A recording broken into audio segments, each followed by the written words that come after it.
Ah, coffee on my shirt. A perfect way to start the day. Sorry, dude. No worries, my friend. You just gave me an excuse to do laundry. I was getting too attached to this shirt anyway. How to never get angry or bothered by anyone. You ever see those people who never get mad? Like, no matter what happens, they just float through life like a Zen master on a cloud of peace? Yeah, I used to think those people were either robots or on some next level meditation plan. But guess what? It's actually possible for anyone, including you, to never get angry or bothered again. And no, you don't have to move to the mountains or wear orange robes. Imagine you're stuck in traffic. Some guy cuts you off like he's in a Fast Furious audition.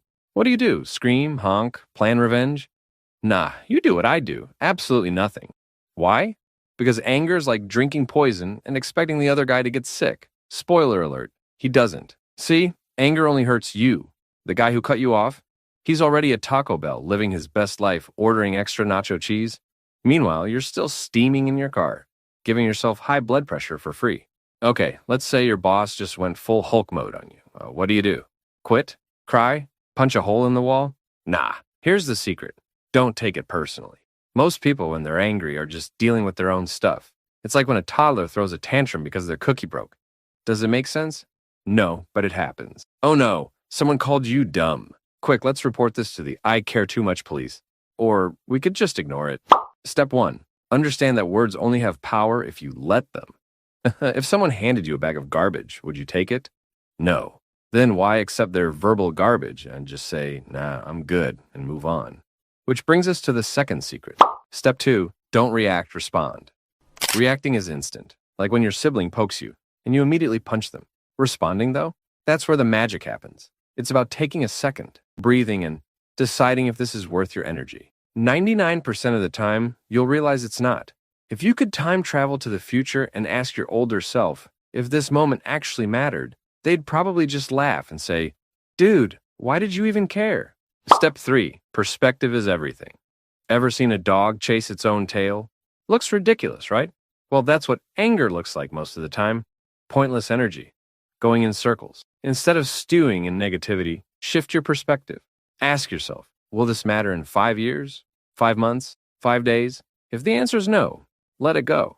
Let me tell you a quick story.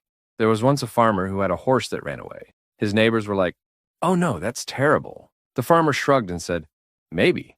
The next day, the horse came back with 3 more horses. Neighbors, wow, that's great. Farmer, maybe. Then his son broke his leg, riding one of the new horses. Oh no, that's awful. Farmer, maybe. Then the army came to draft soldiers, but skipped his son because of the broken leg. Wow, that's great. Farmer, maybe. See the pattern? Nothing is good or bad. It just is. The way we see things changes everything. Final step, become the observer. You're not your thoughts. You're not your emotions. You're the dude or dudette watching them. The moment you realize this, life gets way easier. Instead of getting sucked into drama, you become an observer of the circus. And trust me, the world is one big circus. And the best part, the less you react, the less people mess with you. It's like a superpower. People will try to push your buttons, but if you don't react, they'll just get bored and move on. So next time someone tries to ruin your vibe, just smile, nod, and think, this is just a test, and I'm going to ace it. Now go out there and be unbothered. And if you like this, don't forget to hit that like button, subscribe, and share with that one friend who gets mad at literally everything.